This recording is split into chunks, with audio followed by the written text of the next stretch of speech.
Okay, I'd like to call this meeting to order on June 10th at 5:33 p.m. Public participation. Ann, did you get any? We did not. No. Okay. Number 3, water and sewer rate policy review. I don't know if Joe or Matt or Ann who wants to kick it off. So I guess is this a matter of what's gonna come for the next couple things?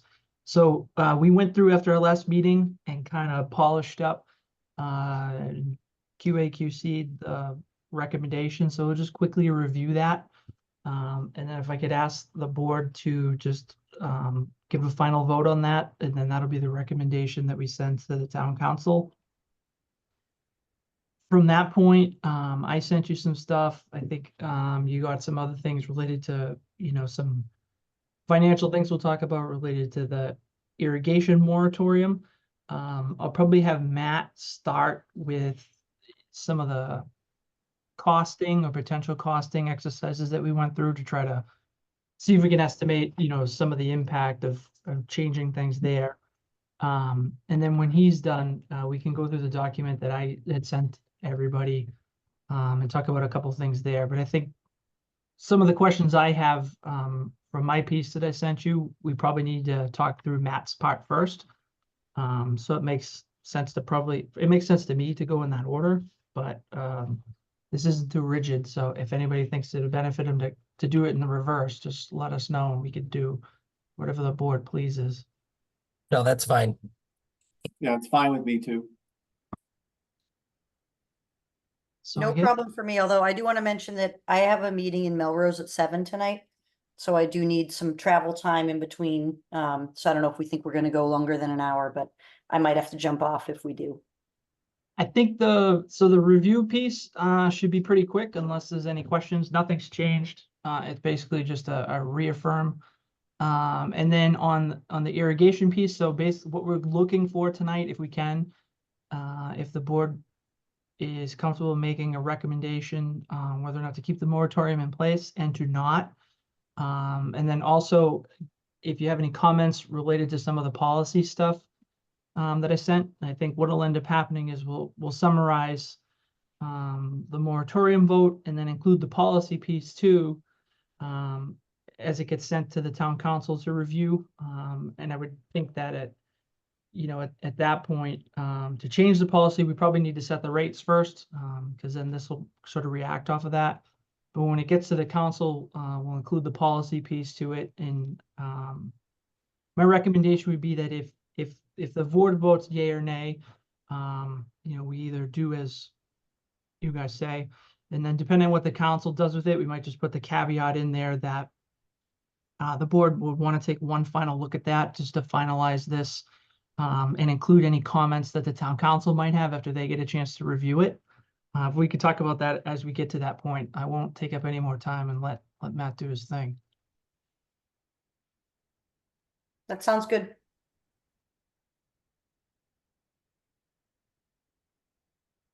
Floor is yours, Matt.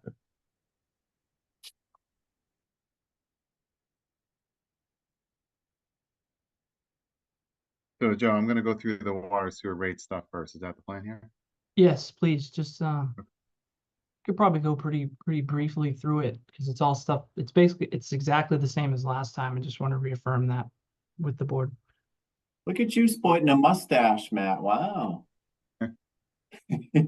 Minor life change going on over here. We're gonna have to start calling Shane Eagle Eye. So so this is a review of what we looked at last time, but also keep in mind the slides that we had for you last time. The option that the board here ended up supporting was not on the slides that we had last time. There was just a slight tweak to what we had last time, but these slides do hone in on what we had discussed as the option. So just to be crystal clear there, that these slides have changed a little bit since you saw them, but these slides do support what this board recommended we put together for a rate plan. Okay, so let me start going through the slides. And as Joe mentioned, these should go pretty quick because most of them are repeats, like this slide, for example. So we have the recent history at the top, which includes rate changes and service charge changes or no changes in the case that we looked at here. Recent financial results. This is a water slide. We start with the water slides. Any bar that's pointing upward from the zero line is a surplus. Any bar that is pointing downward from the zero line is a deficit. And that includes the current fiscal year of FY24.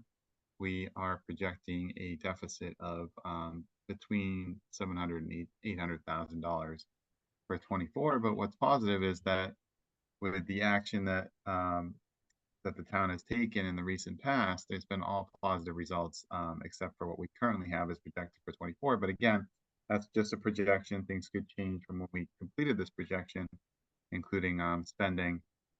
We do assume that the budget would be fully spent in our analysis, and I believe that that is representative of what we have here. Recent retained earnings, as well as the target, which is the reddish line.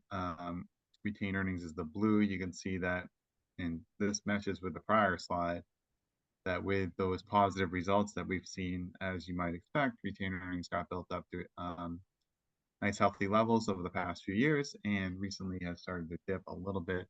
That dip in particular has to do with the reserving of some retained earnings for capital that was being spent in FY24. So that's why it actually impacted the 23 number, not the 24 number.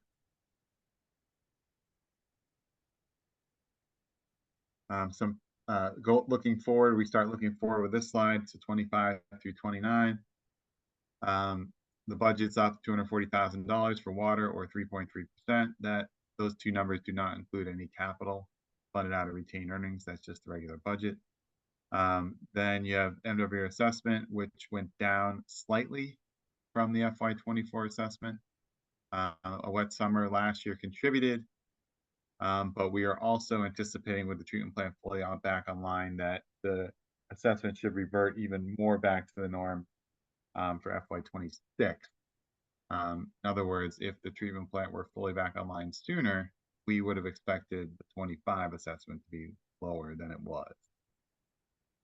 Total expenses, which include debt and capital, increased by an average of 4.4%. That's all expenses for the 4-year period of 26 through 29 that we're carrying in our analysis. Future capital projects is the water mains project that has a borrowing of $5 million. First debt payment in 25. Those numbers are included in our analysis. Outlay and articles funded via retained earnings, $254,000 in 25, $500,000 in 26, with an additional $100,000 annually from there. And all these slides you saw the last time we presented, including this baseline scenario for water. What this is saying is, so the baseline is the do nothing, which is all the projections are in there, revenues and expenses, but it assumes no rate change or no additional revenue related to rates. And it's saying that you can get through the current fiscal year of 24, but you can't get through 25 without a rate change. That's what it's saying. Okay, so this is the option that we have as recommended from this board. We discussed this last time. It includes a 10% service charge increase, and you can see those increases at the per service charge level in the table on the top right in blue. The current charge and then the new charge with that 10% increase by meter size. You can also see the counts for each of the meters that are in town. For rates themselves, we're looking at a 5% increase for FY25, and based on all the number crunching we've done, we believe that town will need to look at 6% in the subsequent years in the 5-year look of our analysis. And by the end of that 5-year look, you have you're finally in surplus, which is that top row of the next table, the first green number out to the far right, and that's where you start building your retained earnings back up. So if you look at the graph itself on the right, you can see that retained earnings kind of dwindle. You can see by those red deficit numbers in the table, kind of eats into retained earnings a little bit for many years, and then it stabilizes by the end of the 5-year look that we have here. And the user impact, we like to focus on that average residential user, which is the second row down. These are per bill amounts. That's about $10 per bill, which works out to be $40 annually for the average residential use. So I'll just pause momentarily because we then flip to the sewer slides. The sewer slide deck is lined up the exact same as the water one, but I just want to see if there are any questions or comments before I move on. No, I mean, I think it's a pretty good summary. Kind of summarizing what we chatted about last time. Yeah, thank you. And these reflect the exact numbers we voted on, Matt, right?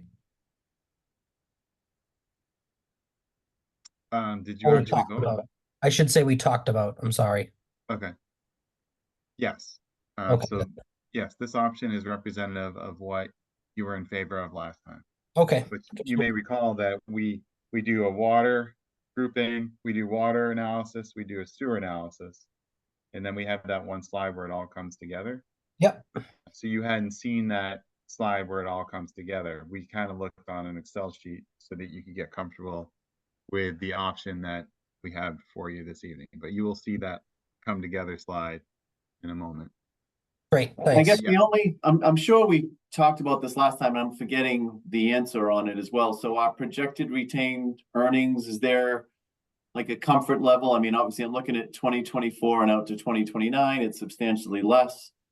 But I think we said we were comfortable with that amount. Is that correct? Or do we feel a little uncomfortable where that ends up? I mean, overall, I think it looks fine. I just want to make sure I understood that correctly. So I'll make a quick comment. I'll ask Joe to add to it if he wants.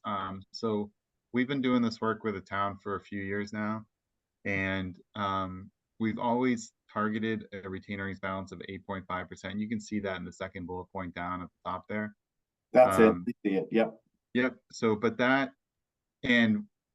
our target. And you can see with the projections here that we're able to keep retained earnings above the target with what we have here. Okay. But just so you're aware, 8.5% tends to be a little bit lower than what we typically recommend communities carry for retained earnings balances. Because council has always wanted to keep rates as low as possible, we decided to target a retained earnings balance a little bit lower than the norm for that reason. Okay. But we've been able to maintain healthy retained earnings even with that target over the last few years. Great. Thank you again for that explanation. Thank you. Joe, anything you want to add to that? No, so Shane, the only other thing, I guess, the revisionist history on this is I think we originally started working with Matt and going through the process kind of as you see it. We were originally shooting for 10%. With the way the pandemic hit everything, we dialed it back. We landed at 8.5 at that time. So far, so good. So we haven't really broached the topic again. We've been fortunate that, the finances have been good on the sewer end. The availability for grant loan funding has been good. At some point in time, in the future, we could probably talk about, potentially increasing that. So we're at a little, a level that's a little bit better for us, keeping pace with inflation and stuff like that. But for right now, I think we're totally comfortable where we're at. Great. Thank you. You're welcome. Sure. Okay, so I will transition the sewer slides now, very similar slides. And you've seen some of these already. So here's the same sewer slide as what we saw with water. You can see the rate changes up top. And the recent financial results, again, any bar up is a deficit, surplus, any bar down is a deficit. And the last few fiscal years have all been positive results for sewer, including our projection for 24. Here's your retained earnings graph versus the target. And just like with water, it's actually a very similar trajectory for water. Build up over the last few years and a dip recently. I believe it's for the same reason, that the town is now reserving retained earnings ahead of the year in which they're supposed to be spent, which was a little bit of a policy change recently. But it gets you to the same place, whether you reserve them or not. You would see a similar graph regardless, but just want to be clear as that's why there's a dip in the 23 number versus the 24 number. All right, so here's the projections going forward slide for sewer, just a similar rundown. The budget itself, which does not include capital via retained earnings, so just the operating portion, is up about $22,000 or 0.2% over last year's budget or the current fiscal year's budget. The MWA assessment up 10,000, 0.2% over last year or over the 24 assessment. We do track what the increases are annually. And going back a few years, we saw annual increases to the MWA sewer assessment of 3.5 to 5%, but recently it's been more down to about 2.3%.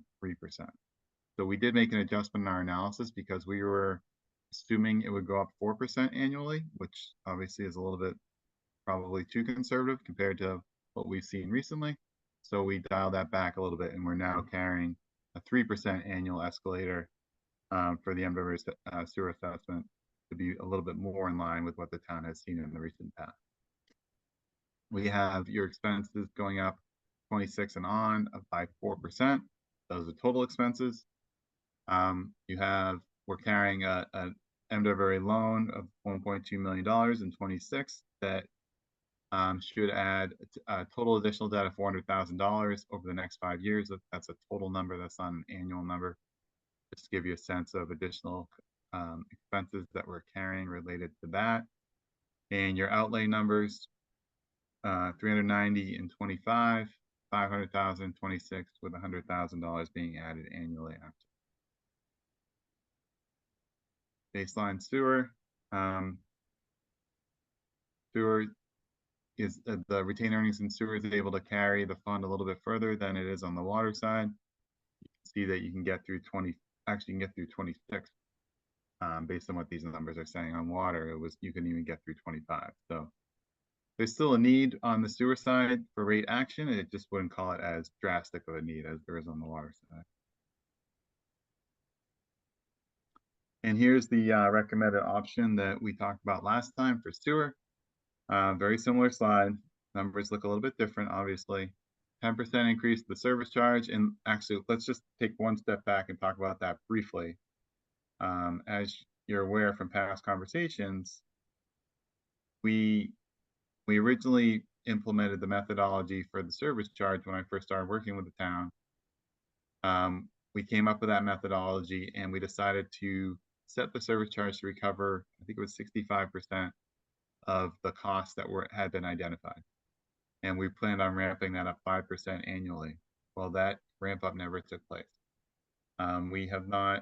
The service charge has not changed since we first put that methodology in place. So this, if it were to be adopted, would be the first year that the service charge has increased since we implemented that version of it a few years back. Wanted to make that clear.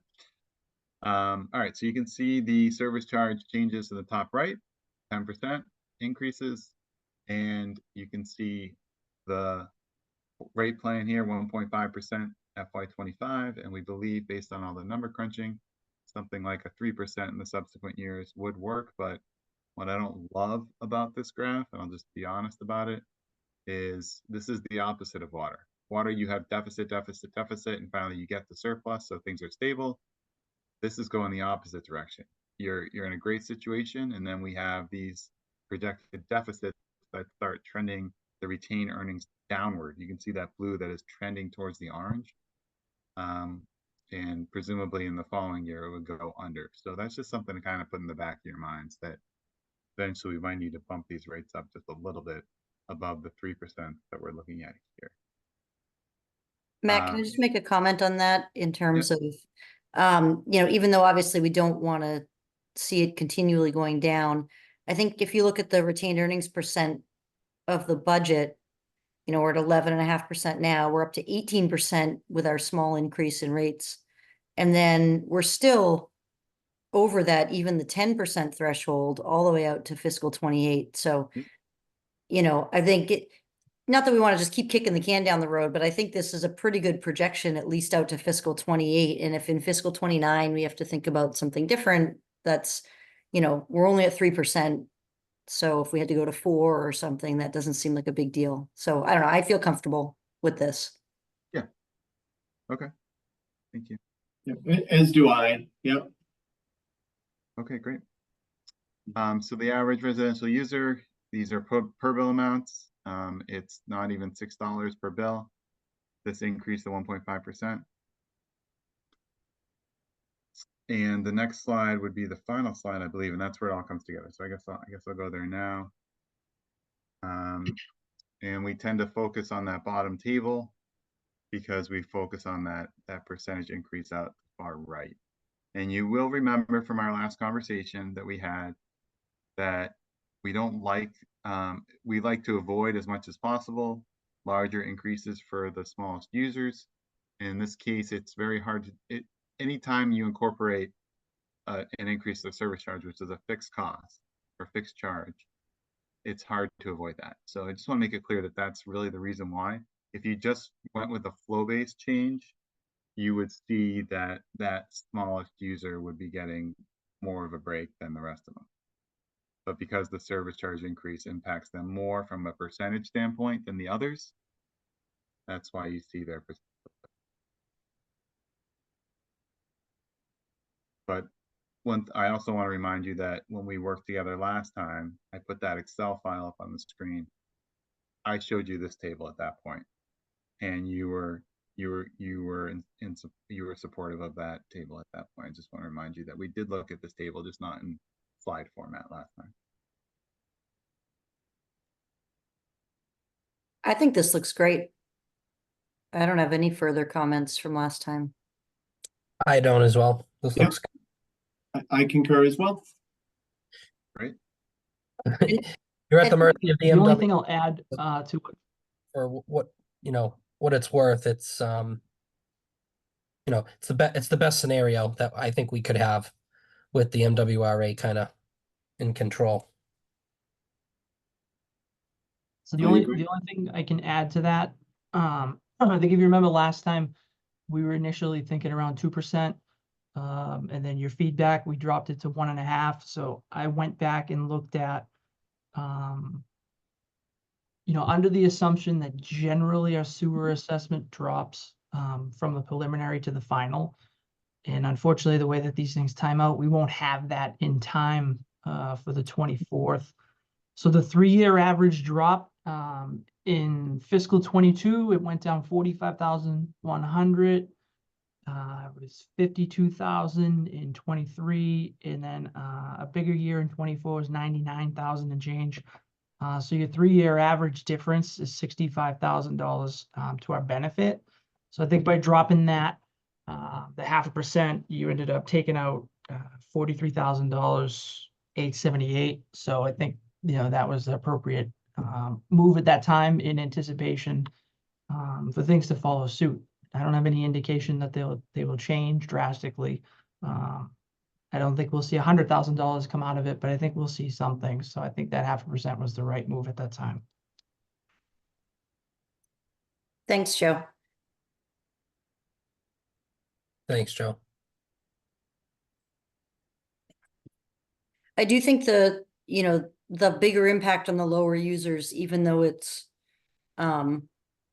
it's not something we like to see typically, but I think it's also easy to justify that, more than the percentage of our base fee is of our expenses, more than that is actually fixed costs that we have to pay even if no one uses any water. So it helps mitigate a little bit the volatility based on how much, based on the weather. And also we know that this whole analysis is pretty conservative because the weather was so wet last year. So I think we have the right amount of conservatism built in that, I don't know, it all looks good to me. Yeah, I think again, we discussed we're trying to look for that happy medium, and I think this is about as close as we can get to it. So I feel good about this. I agree. If there's no more discussion, I think we could take a vote on this. I'd like to make a motion to approve the rate increases as displayed on this summary slide. I second that. All in favor? Aye. Aye. Aye. Motion carries 3-0. And I didn't say it explicitly, but since the sewer flat rate is also shown on the slide, I think we're covered with that too, right? Yeah. Well, I would think so. Joe, what do you think? Do they need to make a separate motion for that one? I think you're okay with that. Can you flip to the service charges, Matt? Yep. Might as well do those because those aren't on this one. I unfortunately have them on separate slides, so here's the water one. That's okay. So do you want us to make a motion for that too? Take a vote? I would if the board is in agreement. Yes, please. Sure. So I'll make a motion to approve the water and sewer service charges. Do you want them separate? Please. Okay, the water service charges with the increase as noted, the 10% increase, with the new rates shown on slide 6. And I second that. All in favor? Aye. Aye. Motion carries 3-0. And I'll make a motion to approve the new, the 10% increase in service charges and the new service charges as shown on slide 11 for sewer. And I'll second that. All in favor? Aye. Motion carries 3-0.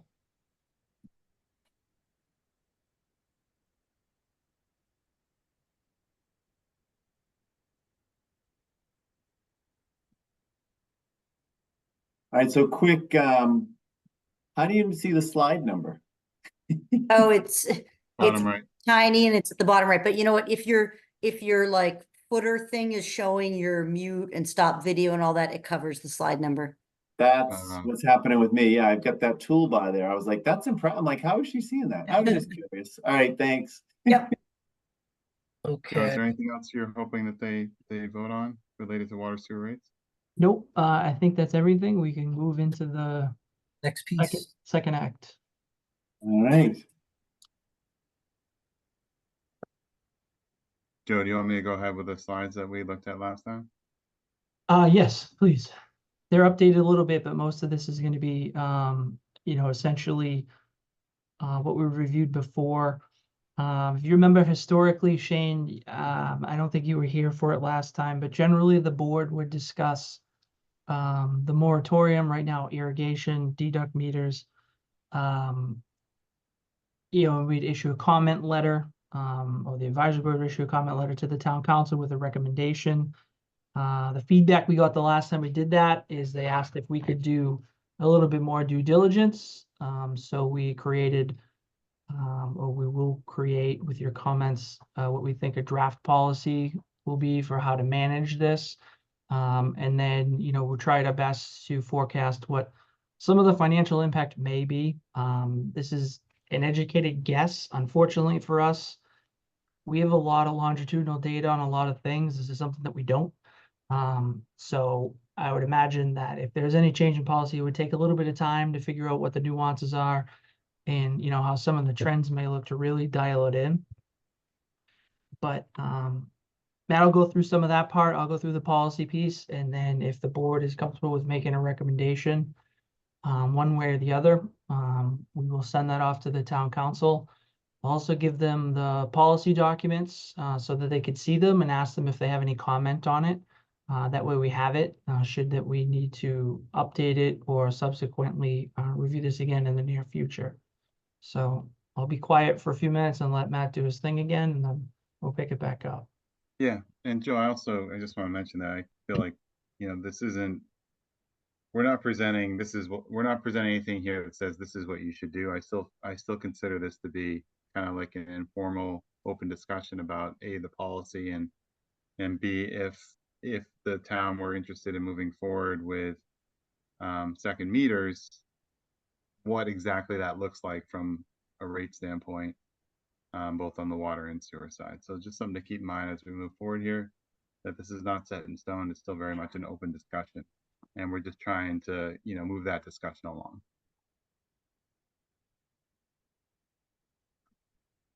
This is a slide you saw last time. You may remember that we did an analysis and we did a presentation related to that analysis about So you're not sharing, Matt? Eagle Okay. eye got you again. Hey, I'm paying attention here, you know, I'm on it. He passed the second test, Matt. Yeah. Okay. All right, you should be able to see it now. All right, this is the first slide. You didn't miss anything. So this goes back to a year and a half ago. Just some highlights or what the methodology and the things that we were focusing on at that point. There was a survey conducted to gauge water users' interest in a second meter. You probably remember that survey. We compiled who responded, and we also compiled, but then we just took all the bills, we put them in a large file. We focused, there's a general focus on users that had a size of meter size of 1 inch or and smaller, which is the largest user group.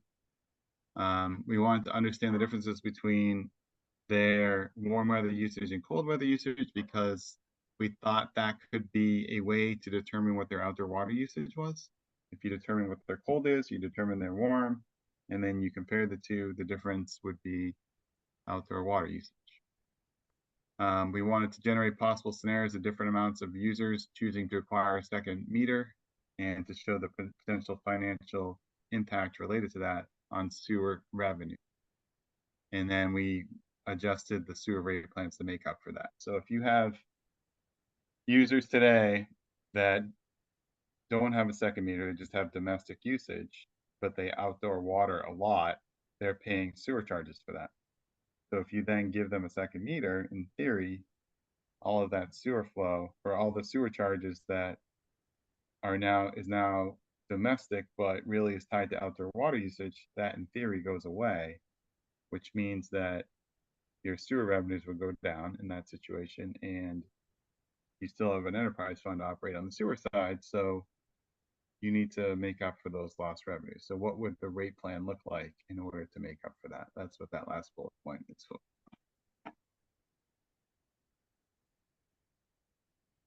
All right, so fast forward to where we are today with our latest analysis. We took a little bit of a different approach, and you saw this slide last time. Analyze the last 2 years of bills for all accounts. Understand the difference between warm and cold. I just described that. That did not change. We sorted the accounts based on what we had calculated for the outdoor water usage, because we wanted to focus on the ones that seem to have the most outdoor water usage, the ones who may be most motivated to take advantage of this program if it were offered. We wanted to focus on them first. Compile the projected financial impact on sewer revenues for groups of accounts. And you'll remember that last time. I got to the next slide shows it. We focused on groups of 100, top 100, next 100, so on and so forth. All of the accounts that we had as having outdoor water usage compile at least 30% of their total usage. Those are the accounts that we focused on, and that ended up being a little bit north of 1,200 accounts. We have also this time adjusted the sewer rate plan. So you just approved the rate, you just recommended a rate plan officially. And we have that rate plan in here so that we could show you that. And then we could show you what we think it would need to be adjusted to in order to make up for lost revenue if certain users were to take advantage of the program. And then lastly, we're going to discuss potential ways to bill accounts to take advantage of this program. So let's say that people do take advantage of a second meter. What, if anything, are they charged differently than what they are charged today? We want to make sure that people are thinking about that and what that looks like. Projected financial impact. You saw the slide last time. The left-hand side of these tables have the financial impact for the 100 largest users or highest users. We have the impact on the sewer side being $132,000 for that top 100. And then you can see that that's an annual number. And then you can see going downward from there what the dollar amounts are for the next groups of 100. And then all the way out to, there are 13 different groups that we focused on, the last of which is in the table to the right. But we showed you this last time, and since we last met, meaning all of us, Joanne and I took another pass through this and thought that considering what the town could possibly manage if users were to take advantage of this program, the town obviously can't allow 1,200 accounts to set up in 1 year. Like that's simply impossible, right? So we chose to focus on just that top 100, thinking that it is probably possible for the town to support 100 users in 1 year if they want to take advantage of this program. So let's just assume that that 100 is that top 100. So we'll start focusing on that 132,000 in year 1. And then presumably in subsequent years, maybe another 100, and so on and so forth. So in short, we took the pivot and we started focusing on that 132,000 with this latest pass that we've done. So here's your recommended option. You just saw the slide a moment ago in the other slide deck. This is the exact same slide. What would it need to be to make up for that 132,000 and try and have that graph look about the same? So that was really what I tried to do with this updated rate plan. If you compare the two graphs, you'll see that they're somewhat similar between these two. Can I stop you real quick, Matt? Yeah. When you say the top 100, when you're talking, is this the top 100 by use, or is this just the random 100 we're going off of? What does that 132,000 represent? I guess should be Yeah, my. we sorted based on what we had calculated for accounts outdoor water usage. And these are the top, the 100 that have the most of outdoor water usage that we calculated. Okay. So Chris, this really generated from volleying back and forth. Do you remember last time we did like a if X amount or Y amount or a hybrid, we started to look at it like who can we predict who might be quicker to this than not, and then the likely path that we went down was probably someone with a bigger fluctuation swing in their consumption is probably more likely to say this is advantageous to me. I want to do it now, not tomorrow. So that's kind of how that came. So we filtered it by usage and then just broke it into blocks of 100. It could be 100 at a time. It could be 200. That we don't know. But Okay, that was my next question is, are you going to be doing it would you be doing it in blocks of 100? no. So we just try to break it out into a digestible Okay. number, different way to look at it. I mean, in reality, you don't know. You don't know how fast the interest will pick up until it's in front of you. But at least this way, we could demonstrate if it's, accounts or customers, however you want to term it, that have the biggest fluctuations in cold weather versus warm weather usage, the likelihood of them wanting to be first, second, third in line for this is more probable than not. So here's what, their impacts Look like. potentially, right, to the best that we can, provide an educated guess at this time. Thank you. I mean, I wonder, and I don't know if I know it's already would be a complicated bill, so to speak, but I wonder if there is a way for us to limit it,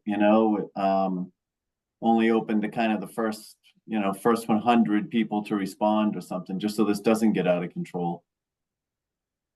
I think naturally, depending on, if there was a vote to change the moratorium, depending on the policy that's put in place, it'd take a little bit of time anyway. Yeah, okay. Standard practices, you would be able to install whatever it is to comply with wherever you might be under a scenario like this. A plumbing permit and things like that, I mean, those things tend to take, a little bit of time. I don't think you're not going to see 5,000 on day one. I think, there'd be a surge in the beginning, you'd get caught up, and then, it would kind of find whatever its pace is. I wouldn't anticipate being overwhelmed immediately. At least I don't think. Mark this date, though. I mean, maybe I'll come back to wish that I thought of that differently, but I don't see it as something in the potential that it changes it to be overwhelming. Gotcha. Yeah. No worries. Good to know. Just Thanks, Matt. You to can, talk further about the timing, we just assumed that 25, there'd be the same rate change in 25 because we didn't really anticipate that there'd be an impact in 25 if the program were to take place. That's why you see the rate change in 26, not in 25. So we had, in order to get a similar result in the 5-year look as the prior slide, we had a 3.75% annually from 26 to 29, and you'll recall that the prior slide had 3% annually. So it's a 3% increase annually in order to make up for that 132,000 that we're focused on. And as you might imagine, just kind of thinking big picture, well, let's say in another year, there's another 100 users that take advantage of this program, and maybe the sewer hit is $100,000. You know, so you might be looking at another 0.75% when that happens. So just to give you kind of an order of magnitude thing, you might want to look at it like 0.75 percentage point for every $132,000 that is taken out of the sewer fund under the scenario.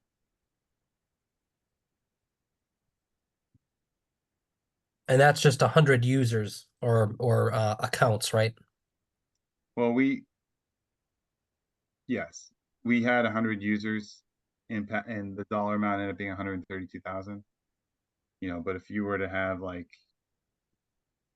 you know, you could be looking at 250 users that aren't quite as egregious of outdoor water users, and they could end up counting for 130,000.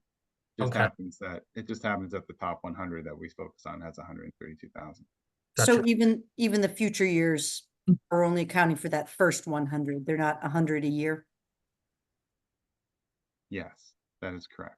Okay. What you have here, we only assumed the top 100 impact over all of these years. There's an additional 100. Okay. Which And is what I kind of talked about, that if you were to have an additional 100, you might have another $100,000 of impact. That would be an additional rate right. impact here above what we're looking at.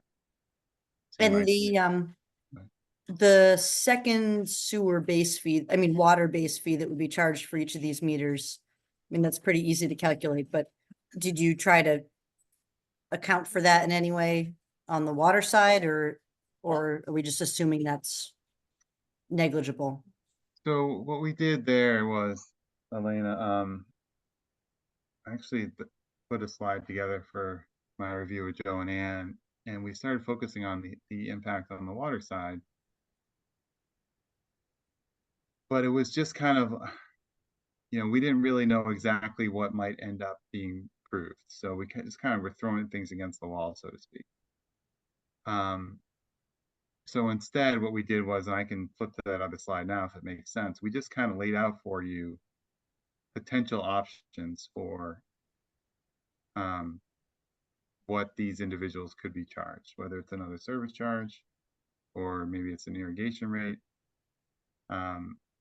You know, I guess we wanted to get a sense of what the direction wanted to be before we were looking at dollar impacts.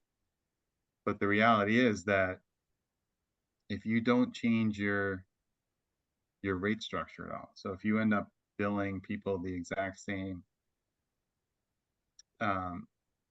with a second meter, if you end up billing them the exact same as you do today on the water side, there may not be any financial impact at all unless you do something like you just said, Elena, which would be an additional service charge. Then of course you would see an additional financial impact. But if you're just focusing on the flow-based stuff and there's no separate rate implemented for irrigation, for example, then you might not see much of a financial impact. So we didn't really look at that, kind of under the assumption that the flow-based portion might stay the exact same. It's really just, you know, maybe a potential service charge.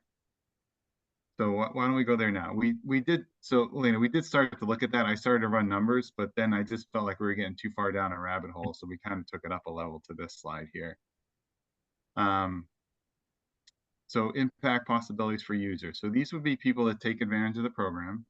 We already talked about how they will save on sewer charges because right now they're paying for those.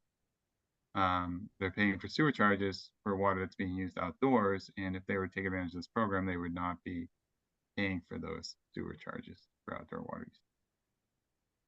So the town has options for how to bill these accounts. So what does the town want to do? An additional service charge is an option. You could do one on the water side. You could do one on the sewer side. You could do one for both. So this would be in addition to what they pay today for their domestic use. We talked about a flat rate for outdoor water usage through the second meter, and potentially implementing something there. But then we, like I said, we kind of backed off that and went back to the original tier structure. We also talked about a separate tier structure just for outdoor water use. One of the things we talked about was maybe not having them pay for tier 1. So they would skip right to tier 2 and not have the ability to pay a tier 1 rate. And then just one final comment that if the town were to implement a separate rate or a tier structure for these accounts, it does add a layer of complexity to the billing function. That's just something to keep in mind.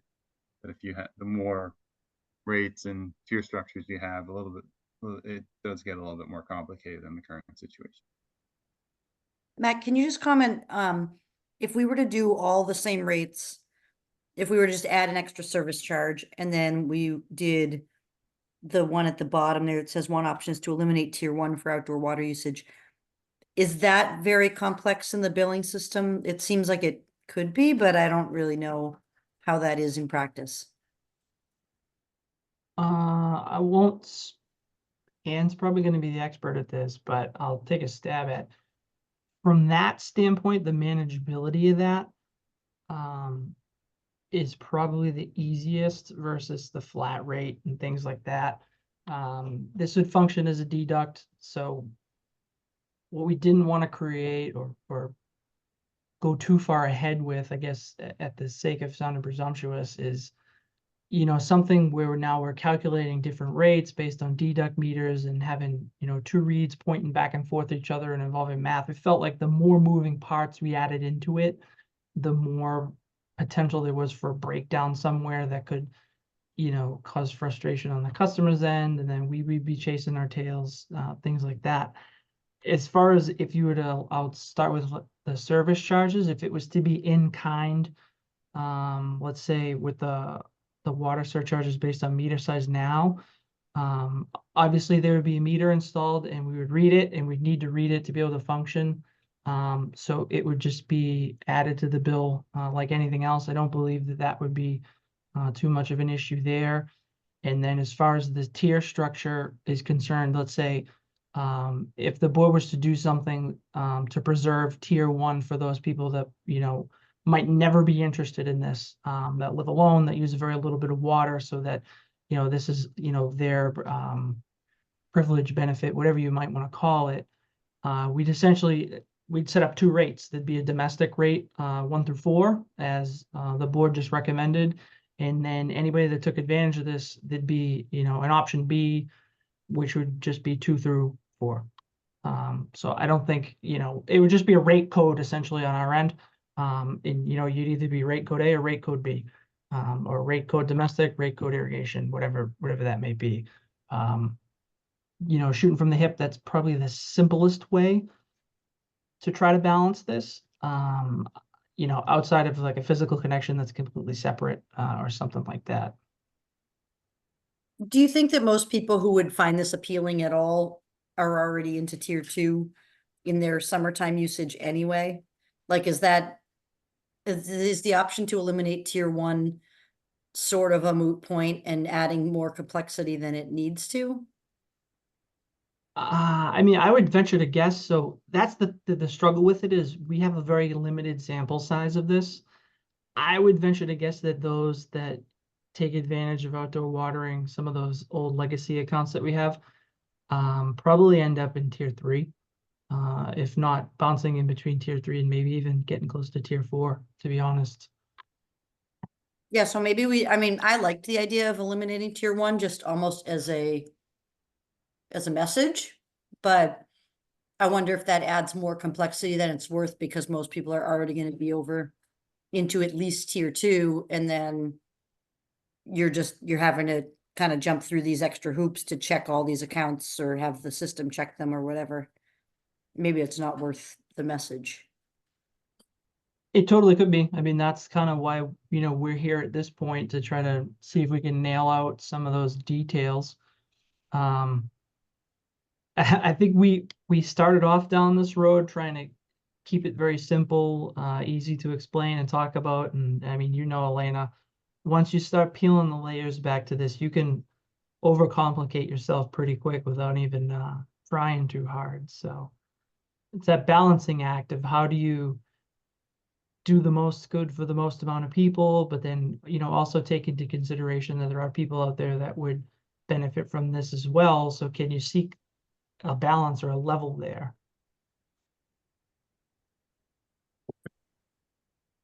I'm wondering, like, based on, because we have the usage on that other slide, right?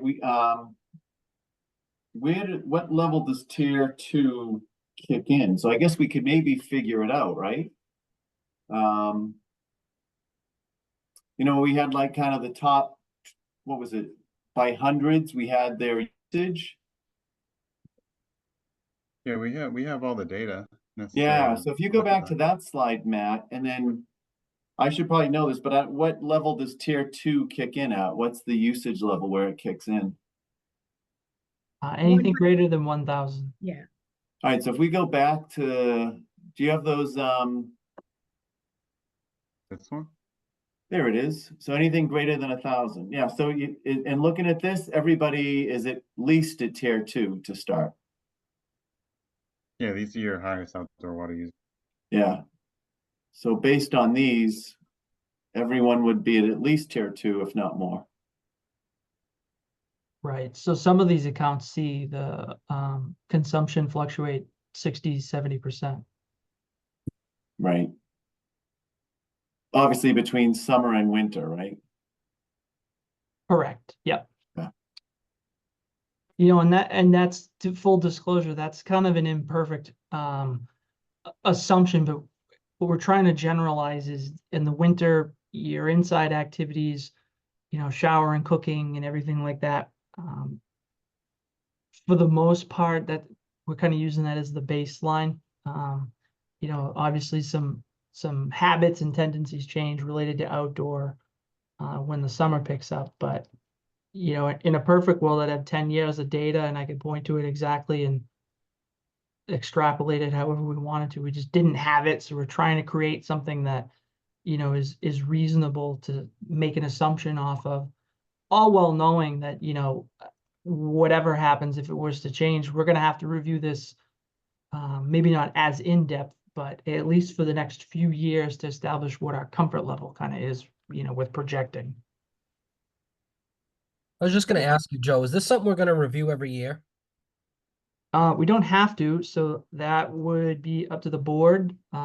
Typically, in the past votes that we have, the board has set, a timeline on when you folks wanted to review it again.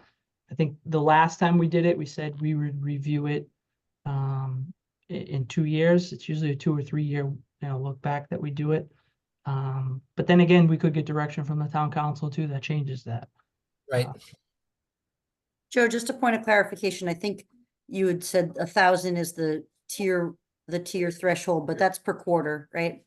Yes. So that would be 4,000 on this, if you're comparing to these annual usage columns. So, but it still means that the top 500 accounts are all well into tier, above tier 1 on those bills.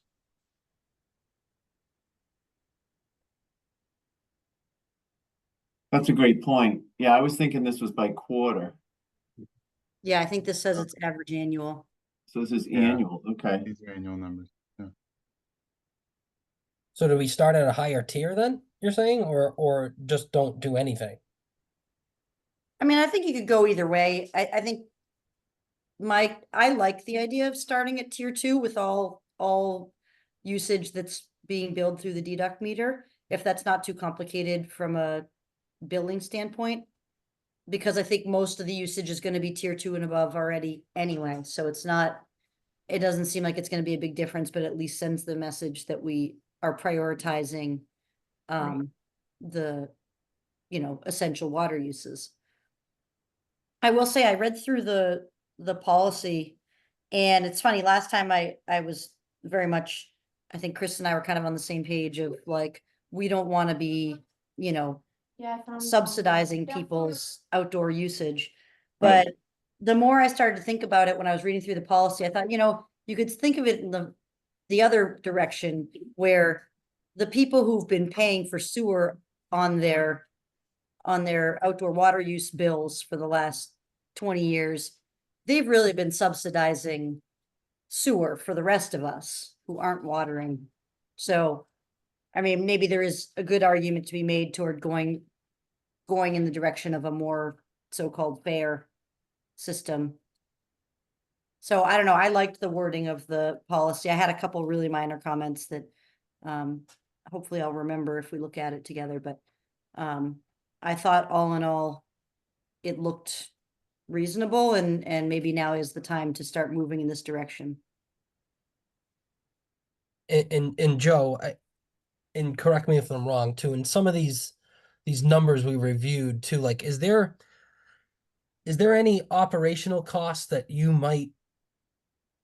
are anticipated that maybe we're not talking about, or have you already kind of considered that, any cost that it might cost the DPW to do any of this, really? I just want to make sure when we're talking about what it's going to cost, like, are we talking about everything in general? Sending a guy out, having a guy do a reading, like, has that all been considered?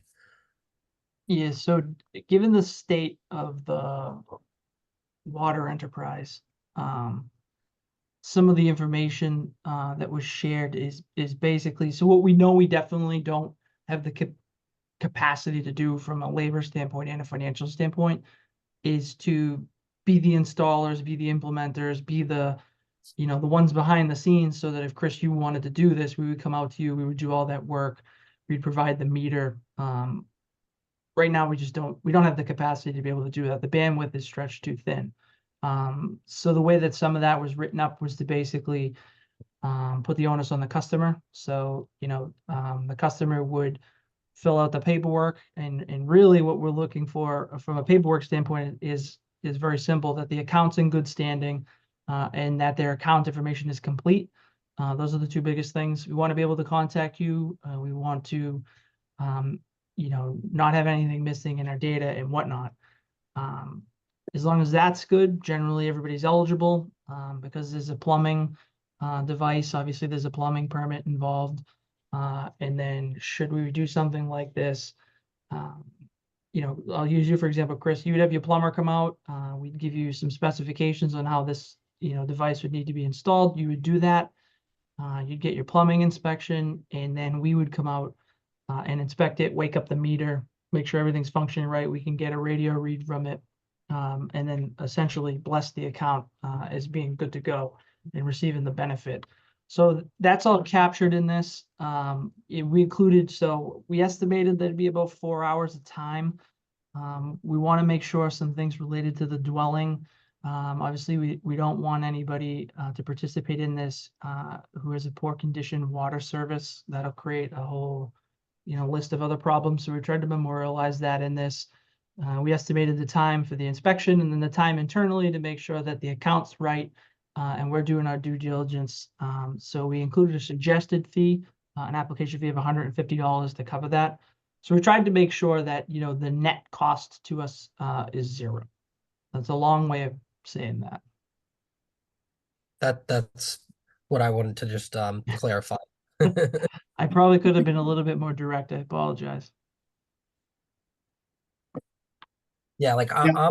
I'm all for being fair, and however we do this, I just want to make sure that it is fair.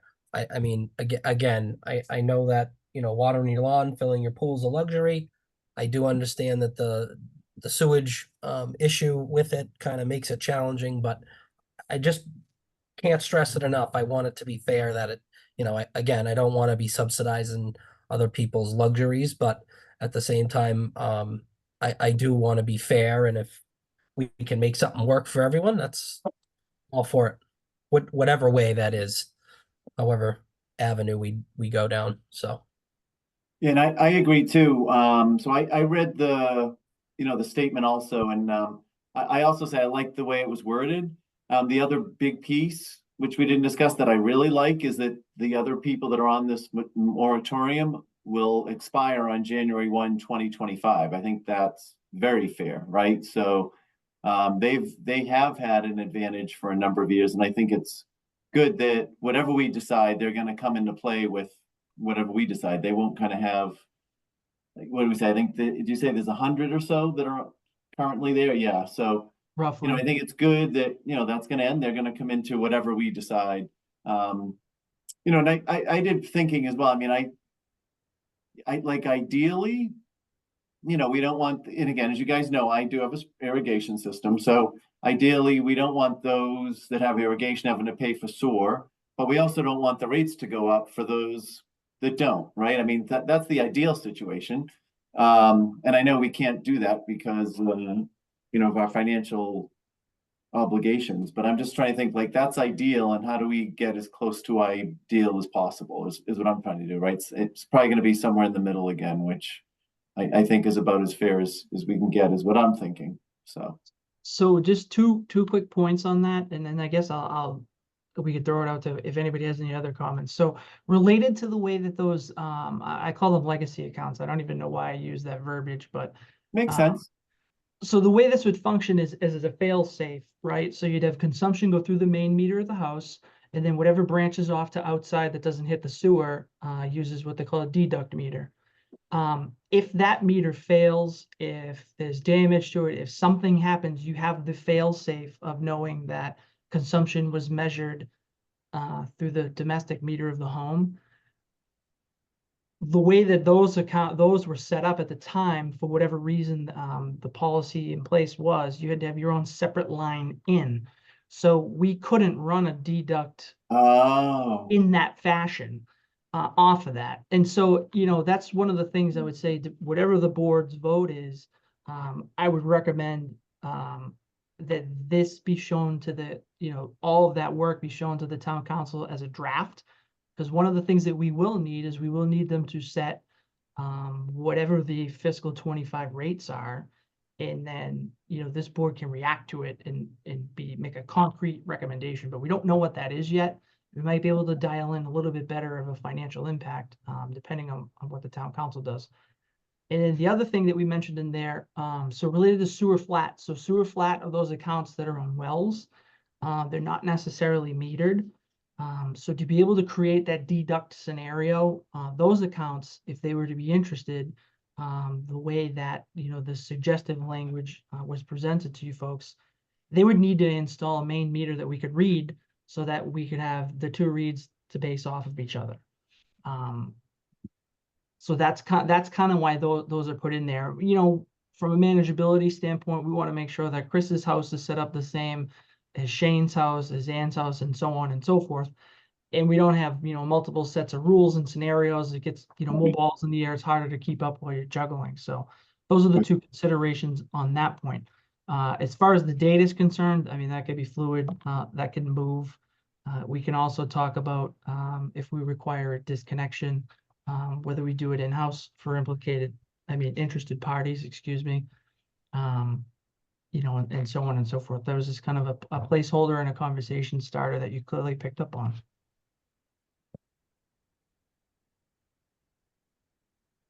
Thanks, Joe. yeah. Thank you for the clarification. Yeah, no problem. That So was I have a question about those legacy accounts. So Sure. if we're having them, if they have separate services coming into the house, I was wondering if January of next year is really enough time for them, because are we expecting them, do they have, like, how are they expected to leave the old service? Do they have to cut it off at the main, shut the corp off and crimp it at the main? Because I just worry that we might have all these like leak prone services where we're never going to know if they're leaking because there's no user on these anymore if we just shut them off at the curb stop. No, so my preference for the consideration of time, that date would probably have to move. And we'd have to get comfortable with, who would be responsible for that, who wouldn't. I could tell you that basically everybody on our side of this, we don't want to have hanging services out there, right? Like we're hinting towards, it's one other thing to leak, it's one other thing to, potentially get nicked and we don't know about. So we want to try to limit all those exposures. So our recommendation, if something like this was to be finalized, is that it be disconnected at the street. Okay, yeah, I think that's good, and I didn't see that in the policy, so that's one thing I would recommend adding. And then another question I had is, there's discussion of materials, and it basically says if you have a copper or plastic service, you're fine. If you have a galvanized steel service, you're not, but do we have any opinion on cast iron? Are there a lot of cast iron services in town? So what we'll find out with our inventory, so what Elena's hinting towards is, one of the regulations we have to comply with is related to lead. Wakefield doesn't have anything on paper that's lead. We haven't in quite some time. There are some questions about steel services out there, with copper and, plastic being the natural preference. So in our inventory, you'll find that probably 50–60% is copper. There's some galvanized out there, and then some unknowns. That comment specifically was basically, how Elena Galvy gets kind of chalky and things like Yeah. that. Yep, Turn it on, turn it off. We don't want the service to blow up or create something again like that service hanging out on the road that's going to create a leak and create something that, eventually is felt throughout the whole customer base. So we wanted to add that consideration into that too. Okay. It's another way to help us leverage folks as this conversation starts, becoming more prominent in the next couple of months, to potentially think about upgrading the services and whatnot. So I think it might be worth at least putting lead in that list, even though we don't think we have any lead services. But in the event that somebody goes to do work and finds that they have like one little piece of 2 feet of lead left in their service for some reason, Right. this would allow us to require it to be replaced, which might be nice, one more way to require it. I like that idea, Elena. Yeah, I mean, it's amazing that Wakefield doesn't have any lead services on record. It's fantastic.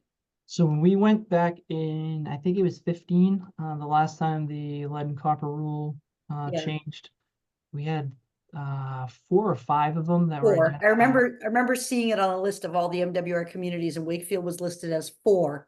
And I thought, how is that possible? Yeah, I mean, in reality, the answer is none known. I'm not naive enough to say that it's going to be completely zero, but anything that we were aware of has already been gone.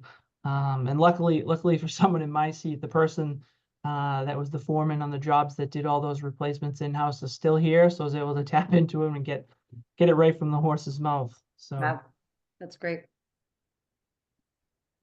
So I'm gonna have to go because I do have to leave a little time to my other meeting. What are you hoping for us to do with this tonight?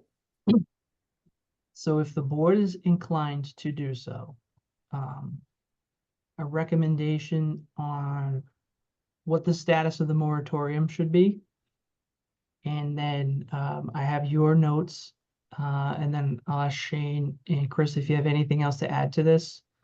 And then either way, we would send the summary of the board's vote, and then we would include this, policy with it too. Just because this is the other layer that we went through, we want to give them all the information we have. If the vote were to be to reverse the moratorium, I would ask that this be considered a draft until we get feedback from the town council. And then unfortunately, we have to come back for a subsequent meeting, but at that point in time, we would be able to take your comments, the town council's comments, finalize what a policy may or may not look like, and then ultimately present, something with all of the parties' comments incorporated into it.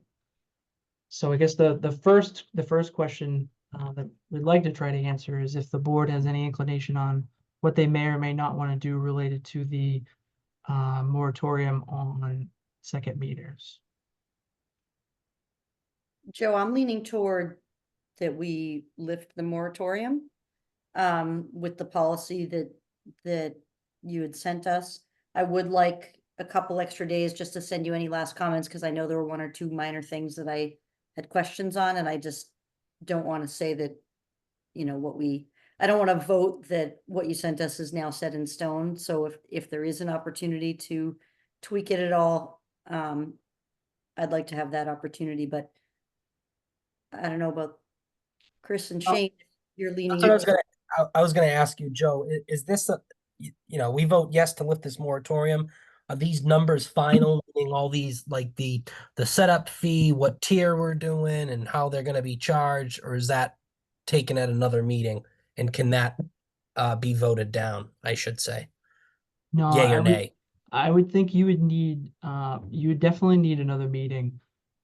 Because, you know, there may be some policy related things that the town council agrees with. They have a different, you know, a different constituent base. So there may be things they agree with, there may be things they disagree with. And then, you know, for coming up with whatever the irrigation rate may or may not be, whatever the service charge may be, it would help to understand what the final water and sewer rates are. That way we can use those numbers to try to make, you know, just a projection that's one step more accurate. Yeah, I mean, I'm for exploring this as long as it's not, these aren't the final numbers and we're gonna go back and visit it and vote on it anyways. But for exploration purposes, I don't have a problem with it. Yeah, and So- I'd agree as well. I think I'm also in favor of lifting the moratorium, but I think more details have to be worked out. And So- again, I did read the policy. It looks good to me. I agree with what Elena had mentioned about the lead. I'll reread it again and see if I have anything else. Do we need to send you, if we have questions or concerns, Joe, do we send that an email or do we discuss it at our next meeting? What's kind of the process? You could do both and I can itemize it as talking points and we could do it that way.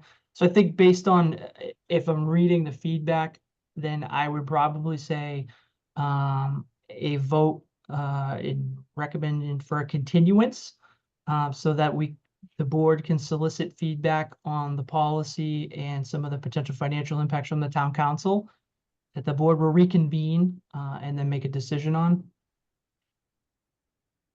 Yeah, I mean, I think, again, if I'm hearing it right, I think we're all for lifting the moratorium, but obviously if we lift it, we don't have a policy in place yet, right? So, Correct. Yeah, Yeah. we just need to vote to lift the moratorium for now. And do we lift the moratorium or we vote to recommend it to the council? Whose decision is it?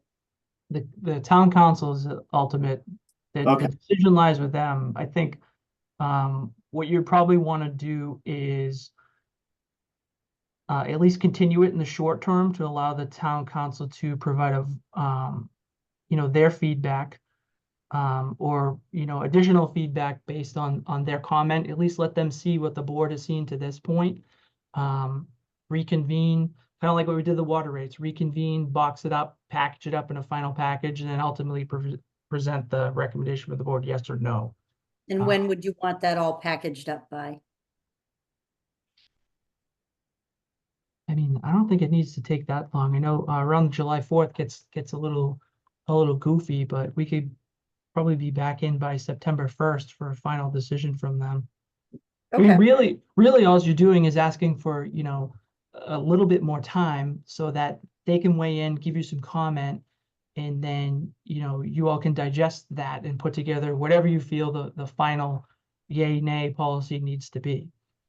so would it be appropriate then for me to make a motion that we recommend to the town council that we lift the moratorium with, or consider lifting the moratorium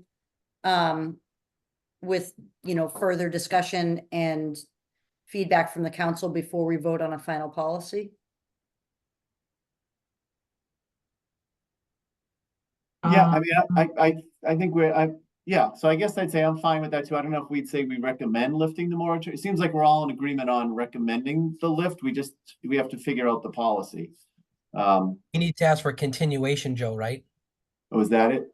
So I'd be hesitant, and I'm not trying to be like a negative on this, but I'd be hesitant to say anything about lifting or not lifting until they could give you some comments on it.